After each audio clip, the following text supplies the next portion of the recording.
देखिए, रणथंभौर में जब लेपर्ड की संख्या की बात आती है तो रणथंभौर में माना जाता है कि बाघों से लगभग दुगने लेपर्ड होंगे, क्योंकि रणथंभौर के आधे हिस्से को ही बाघ इस्तेमाल करते हैं। लेपर्ड तो पूरे हिस्से में पाए जाते हैं। और लेपर्ड की संख्या बढ़ने और घटने की बात तो नहीं है, परंतु लेपर्ड की संख्या संतुलित जरूर है रणथंभौर में। और रणथंभौर में जब टाइगर के साथ साथ कभी लेपर्ड देखते हैं तो लगता है कि भ्रमण पूरा हो चुका है। पर्यटकों की खुशी देखने लायक होती है। और लेपर्ड देखना अपने आप में बहुत ही रेयर होता है, क्योंकि लेपर्ड कंट्री में इनकी एक्टिविटी बहुत रेस्ट्रिक्टेड हो जाती है। लेपर्ड बहुत कम मूवमेंट करते हैं और वो ऊपरी पहाड़ी क्षेत्रों में ही ज़्यादा रहते हैं, परंतु अक्सर लेपर्ड देखे जाते हैं। अगर मैं कहूँ, अगर 10 बार पार्क जाए कोई तो लगभग 3 बार लेपर्ड दिखेगा और 7 बार टाइगर दिखेगा रणथंभौर में। रणथंभौर में बाघों के साथ साथ लेपर्ड्स का भी काफी दबदबा है। यहाँ पर वर्तमान में लगभग 150 से भी ऊपर लेपर्ड पाए जा रहे हैं, जो कि टोटल नंबर ऑफ लेपर्ड्स के हिसाब से पूरे राजस्थान के किसी भी पार्क के अंदर सबसे ज्यादा लेपर्ड्स हैं। लेपर्ड्स की बहुत अच्छी साइटिंग्स होती हैं। ये रणथंभौर के जो पर्यटन जोन है वो लगभग 10 हैं और 10 जोन के अंदर सभी में लेपर्ड्स की बहुतायत मात्रा में उपस्थिति दर्ज है। सबसे ज्यादा जो लेपर्ड्स की साइटिंग होती है वो जोन नंबर 6 पर होती है, जोन नंबर 1 पर होती है। तो लेपर्ड्स के ऊपर भी फोकस किया जाना ज्यादा अच्छा रहेगा।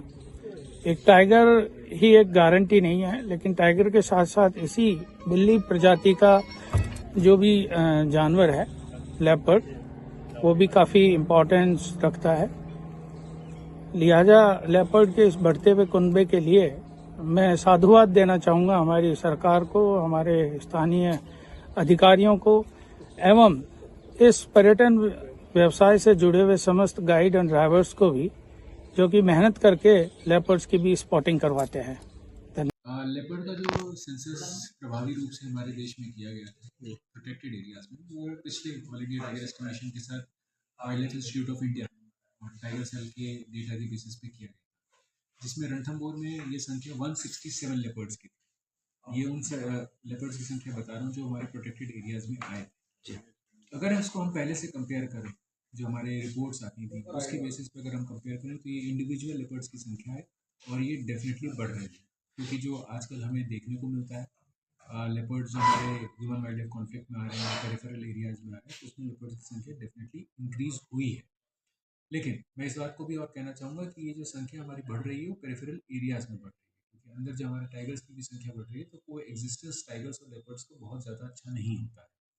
इसीलिए अक्सर हमें ये देखने को मिलता है कि लेपर्ड्स बाहर आ गए, ह्यूमन वाइल्ड लाइफ कॉन्फ्लिक्ट हो गया, या उनका ट्रेन से या किसी और चीज़ से रोड किल में उनकी डेथ हो जाती है। सर, साइटिंग के दौरान बाघों की साइटिंग पर्यटकों को होती है, क्या लेपर्डों की साइटिंग भी की जाती है सर? वो हो सकती है? बिल्कुल, लेपर्ड्स की साइटिंग हमारे यहाँ होती है, अक्सर हो जाती है। लेपर्ड्स की साइटिंग टाइगर जोन्स में होना थोड़ा मुश्किल होती है, क्योंकि टाइगर एक ऐसा प्रेडेटर होता है जो किसी और मेजर कार्निवोर को अपनी टेरिटरी में परमिट नहीं करता है। तो इसलिए वो साइटिंग उतनी अच्छी नहीं होती जितनी टाइगर्स की होती है। लेपर्ड थोड़ा शर्मीले स्वभाव का भी होता है, देखकर भाग भी जाता है, लेकिन अक्सर आप देखिए हर हफ्ते कोई हफ्ता ऐसा नहीं जाता होगा जिसमें हमें लेपर्ड की साइटिंग ना होती हो।